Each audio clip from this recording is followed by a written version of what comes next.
แล้วเอาออกมาที่ห้องหมอแล้วชิมาโตให้แล้วอะเพิ่นเรื่องเฮือนเจ้าก็สร้างเพิ่นเอาแพงโพดแม่ถามสร้าง50 ล้าน50 ล้านกีบเจ้าเคยเห็นอยู่บ่ห่านเจ้านี่ก็ยางละซองครับเบิดเช้านี้บ่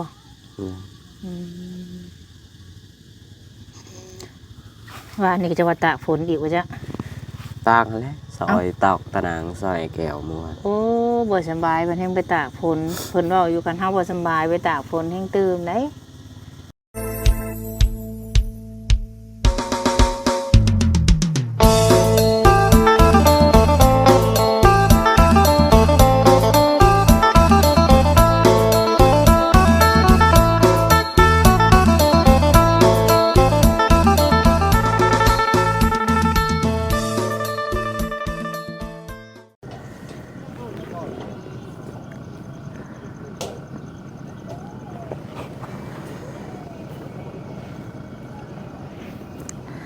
กราบสบายดี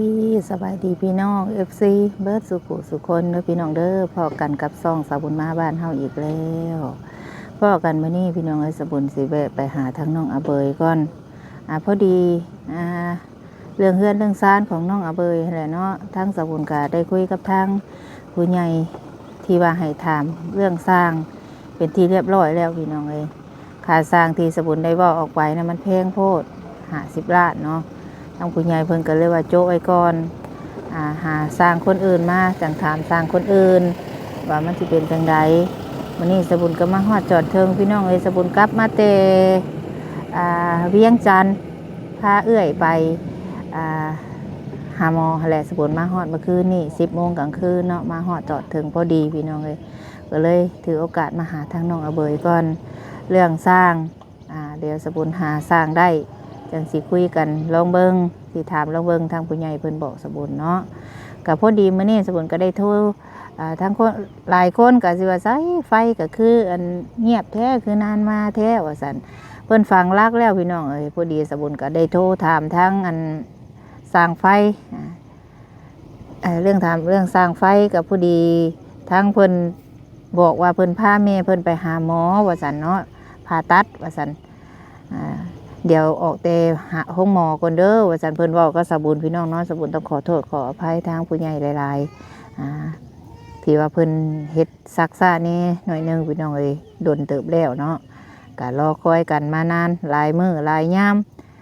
เพิ่นก็เลยติดธุระปะปังความเจ็บเป็นเอ็นอุ่นนี่แหละพี่น้องโตนี่ก็ต้องปะก่อนเพิ่นก็ต้องเอาช่วยชีวิตของแม่เพิ่นไว้ก่อนตอนนี้อยู่ห้องหมอเด้ออยู่แก้งกอกเพิ่นว่าเนาะสาวบุญโทรถามเพิ่นมื้อเช้านี้พี่น้องเอ้ยละจังใดก็มีแต่ติดตามไปนำการพี่น้องเพิ่นออกมาแต่ห้องหมอเพิ่นว่าเพิ่นสิมาโตใส่ให้ว่าซั่นเนาะสาวบุญขอโทษขออภัย FC ทุกๆคนเนาะก็คือสิรอคอยแต่สาวบุญก็ยังรอคอยคือกันว่ามื้อได้เพิ่นสิมาเฮ็ดให้เพราะว่าเงินคำเฮาก็มาครบเบิดแล้วนะพี่น้องเอ้ยเงินเฮาก็มาครบแล้วมีแต่รอให้เพิ่นมาต่อเขาให้ซื้อทุกอย่างพร้อมเบิดแล้วเงินคำเพิ่นก็ส่งมาพอหมดแล้วก็อยู่น้ำสบุญนี่แหละมีแต่รอคอยว่าเพิ่นสิมาเฮ็ดให้เฮาก็จ่ายเงินมื้อนี้ก็พี่น้องเอ้ยสบุญก็มาฮอดจอดเทิงเนาะเดี๋ยวสิเข้าไปก่อนเรื่องเฮือนเรื่องซ่าน FC ก็แนะนำให้เอาสร้างทั้งเฮือนลุงโจยมามื้อเช้านี้สบุญก็บ่เห็นทั้งสร้างเพิ่นเดี๋ยวสบุญก็สิถามเบิ่งอยู่สิถามเบิ่งเบิดทุกสร้างนั่นแหละพี่น้องเอ้ยก่อนสิเฮ็ดเฮือนเฮ็ดซ่านบ่แม่นว่าถามผู้เดียวแล้วเอาโลดบ่แม่นต้องถามหลายคู่หลายคนสร้างมันก็มีหลายคนเนาะโอเคพี่น้องเอ้ยเดี๋ยวสิเข้าไปหาทั้งน้องอาเบยก่อนไปไสเด้มื้อนี้คือเงียบแท้คือเห็นว่าบ่สบายเศร้าแล้วบ่เนาะพี่น้องเข้าไปก่อนบัดนี้พี่น้องเอ้ยเดี๋ยวสิเข้าไปซะก่อนบัดนี้เนาะพูดเดี๋ยวไปฝนตกแล้วก็ป้าไม้ก็เขียวอ้ำล่ำได้พี่น้องเอ้ยบัดนี้เนาะเอาจังใดก็จังว่ากันอีกเท่านึงพี่น้องเอ้ย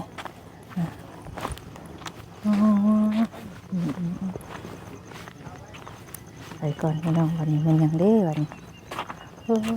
ทำบ่าวเกี่ยวกับเมียพากันอุ้มลูกไปใช้ฝนตกเลยเดียวไปใส่ก็คือเขียวแท้กกไม้นี่เนาะ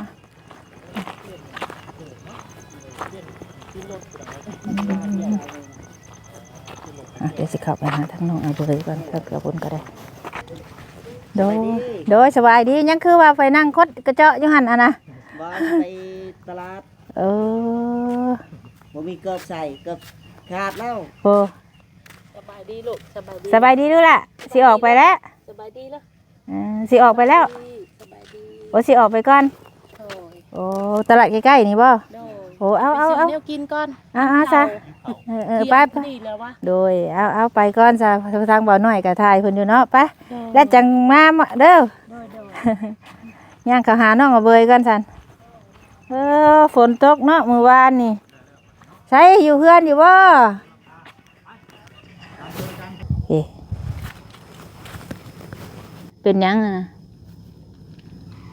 บ่สบายเด้อ บ่สบายยังบ่เศร้าบ่ยังไออยู่ติอืมยังบ่ได้กินยาบ่หรือว่าแนวใดกินอยู่บ่กินอยู่อืมยังบ่ไข้จักดีบ่หรือว่าไข้แน่อยู่บ่ ใครจะให้อยู่ ใครเนี่ยอยู่อืมฝนตกแห้งบ่วานนี่อยู่พี่ ก็ให้ เตียงอ๋อเพิ่นได้เตียงใหม่ไผเอามาให้อันนี้ บ่แซ่บ ว่าแสนตั้งไม่นี่บ่ฝนตกได้เมื่อวานนี่เนาะเอาบ่สำบายแห้งหักไข้กว่าเก่าแล้วกินข้าวแล้วบ่มื้อนี้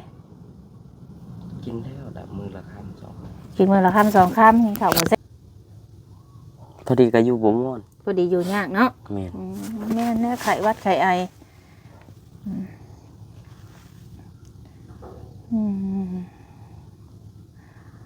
ตามบ่แสนเรามาเอาเตียงให้ว่านี่ติทางไฟเพิ่นนั่นพอบ้านเราพามีเราไปห้องหมอเรามีโทรใส่น่ะแล้วเอาออกมาที่ห้องหมอแล้วสิมาต่อให้เราอ่ะเพิ่นนั่นเพิ่นออกแต่ห้องหมอแล้วเพิ่นสิมาต่อให้เพิ่นว่าเรื่องเฮือนเจ้าก็สร้างเพิ่นเอาแพงโพดแม่ถามสร้างน่ะ50 ล้าน50 ล้านกีบเจ้าเคยเห็นอยู่บ่ห่านเห็นบ่มีสร้างเพิ่นอะไรมาพี่อยู่บ่เพิ่นเอา50 ล้านแหละทางผู้ใหญ่เพิ่นเลยโจ๊ะไว้ก่อนเพิ่นสิให้แม่ถามเบิ่งสร้างไม้พ้นไม้เรื่องเฮือนเรื่องซานก็ว่าติกี้ว่าสิถามค่าสร้างคันหม้อพันพอเฮ็ดแหละเพิ่นสิให้ตั้งเสาขึ้นให้เจ้าให้ตั้งเฮือนให้เจ้านะวันนี้มันเพลงแหละเพิ่นก็เลยว่าให้โจ๊ะก่อนให้ถามสร้างคนใหม่ว่าเขาเอาซำใดเพิ่นน่ะอันนี้มันเพลงเกิน50 ล้านนะซื้อเท่าไรเตียงเพิ่นบอกอยู่บ่ จัก เพิ่นบ่ได้เว้าติ 200,000 ฮะ 200,000 แม่นบ่ อืม อ๋อ200,000ก็พอซื้อแล้วคัน200,000พอได้นั่งไอ้เด้นี่ต้องหาหม่องส้นและนั่งก็ได้เตียงไว้ตารางผัดคำซ้ำจะคือบ่เอามาพี่เอามาหามเขาในพี่ก็ฮ้อนอีกติ เขาปะเอาไว้รถอีสิแปะไว้อยู่ ยังบ่ได้ฮู้ว่าสิหามไปใช้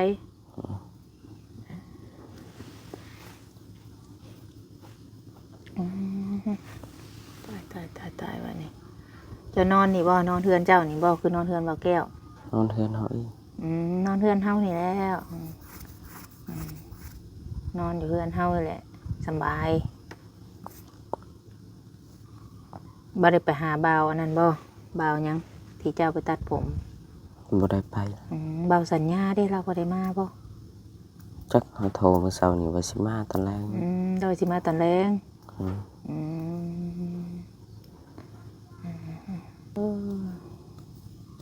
บ่สำบายหลายมื้อเราก็ได้เสียงจนมื้อเพื่อสิเศร้าเลยพี่น้องเป็น10 มื้อบ่เว้นบ่แม่วังหันก็ได้แห่คอกินยาเบิดเป็นทะเลเพลงบ้านเพิ่นก็เพื่อสิออกมาแต่ห้องหมอเพิ่นสิเฮ็ดให้ก็ได้ ว่าไปเจาะเลือดตรวจเขาว่าความดันขึ้นบ่มี อ๋อ แล้วไป จะไปหาหมอบ่ไผพาไป ไอ้บัว อ๋อไปหาหมอเพิ่นว่าความดันขึ้น อืม หักแนวอื่นน่ะบ่ได้มีไปตรวจอยู่ไสอ่ะน่ะ อยู่จุดซุ่มนะ อยู่จุดสุขศาลาบ่มีสุขศาลาบ่เพิ่นว่าความดันขึ้น อืม คือเจ้าก็คือว่าบ่ได้อันอิหยังคือว่าคนมันเจ็บหัวบ่ตอนเจ้าไปหาหมอเฮาบ่ได้กินข้าว3มื้อก็เลยว่าไปโอ้เพิ่นบ่ได้เอายาหยังให้บ่เอ้าหมดกินแล้วอ๋อเบิดแล้วอ๋อเพิ่นว่าความดันเจ้าขึ้นนั่นแล้วเจ้าอย่าไปขี่รถตากแดดตากนั่นหลายเด้อเฮาขี่รถเฮามันแดดแล้วเฮาก็บ่ออกไปไอ้นี่ไปตลอดมันก็เฮ็ดให้บ่สบายแล้วเฮ้ยมันแดดมันห่มมันยังโอ้ยจังไปบ่แม่นสิทันได้ทันไปอยู่ใช้เฮือนเบาบัวพูนรักคือขายรักชุงๆผู้โอ้แม่ก็บ่เคยเห็นเฮือนเราได้แม่ก็ได้แล้วพาไปหาหมออยู่กุซุมนี่ติว่าเท่านี้ว่าเท่าความดันขึ้นนี้ที่ว่าไข่ก็บ่ได้มีไข่ยุ่งไข่เลือดออกหยังสิเพิ่นบ่ได้ว่าบ่มีแต่ความดันขึ้นก็เลยเอายาดีความดันให้กินเพิ่นเว้ายาวเอาเดี๋ยวมันก็เศร้าแล้วล่ะต้องกินยาที่หมอเพิ่นให้กินเบิดแล้วเพิ่นให้กินจักมื้อคือเบิดไว้แท้ก็ให้มื้อเช้านี่ก็ย่างละซองครับเบิดเช้านี้บ่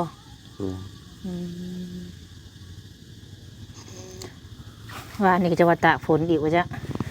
ตากแล้วซอยตอกตะนางซอยแก้วม่วนโอ้บ่สบายเพิ่นแฮงไปตากฝนเพิ่นเว้าอยู่กันเฮาบ่สบายไปตากฝนแฮงตื่มได้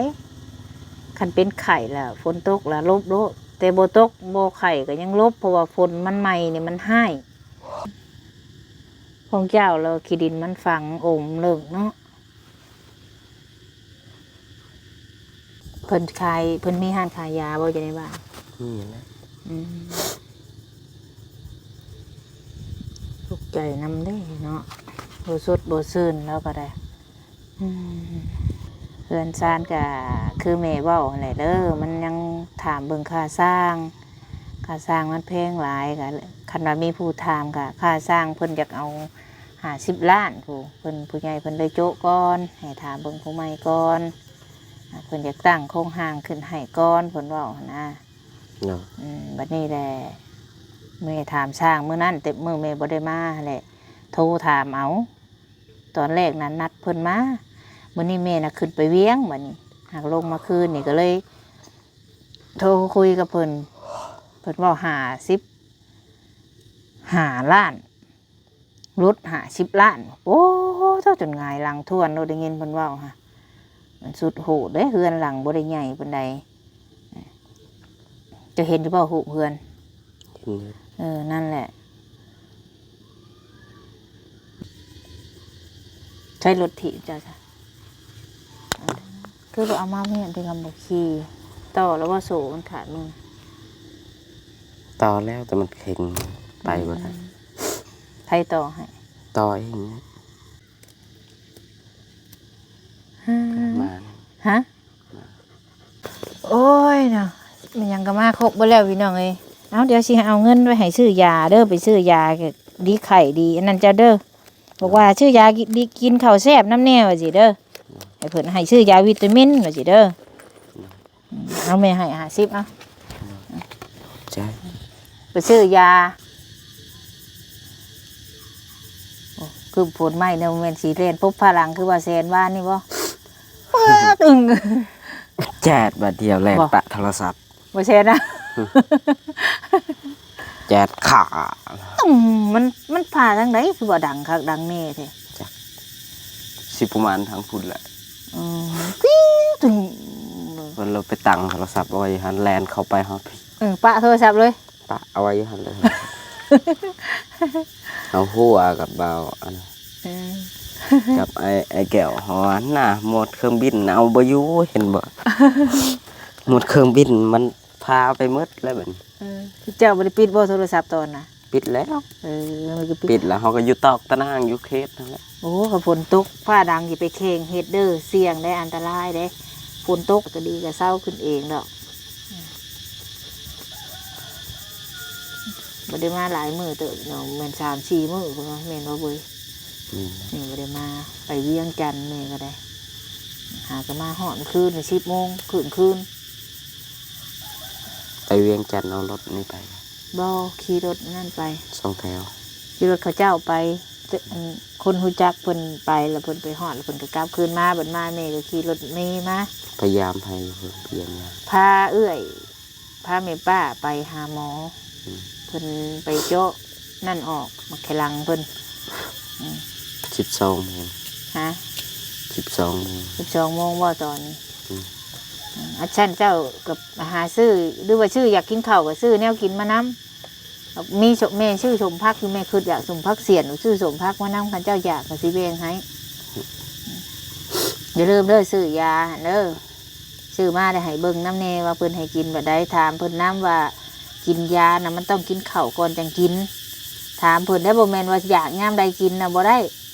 เฮากินให้มันตรงเวลาภาษาเดี๋ยวจบคลิปก่อนพี่น้องเอ้ยเดี๋ยวจังว่ากันใหม่เนาะคลิปนี้ขอตัวก่อนเด้อพี่น้องเด้อเอาสบายดีเว้ย สบายดี สบายดีพี่น้องเอ้ยดีใจน้ำผู้ทางบ่อแก้วก็เสามาแล้วเนาะอันนี้โอ้คักอันนี้เสาจังแมทเด้พี่น้องเอ้ยสำหรับคลิปนี้เนาะสบุญขอจบเพียงสำนี้ก่อนพี่น้องขอบมกขอบใจขอบคุณขอบคุณทุกคนที่เข้ามาเบิ่งมาชมขอบคุณขอบคุณอะไรให้บุญคำนำสู้เด้อผู้ใดเข้ามาเบิ่งแล้วก็อย่าลืมกดไลค์กดแชร์ให้จากบุญแน่เรื่องไฟฟ้าเนาะสบุญถามเพิ่นเรียบร้อยแล้วเฮ็ดเมย์เพิ่นออกมาแต่ห้องหมอเพิ่นสิมาเฮ็ดให้เพิ่นว่าเพิ่นก็ว่าโดนได้สบุญก็ว่าเฮาก็อยากให้มันแล้วพี่น้องเอ้ยอยากให้มันแล้วอยากให้มันทั่วเขาเรื่องเรื่องซ่านเนี่ยเดี๋ยวสบุญสิหาอันสร้างใหม่ก่อนคำว่าคลิปนี้ไปก่อนเด้อพี่น้องเด้อสำบายดี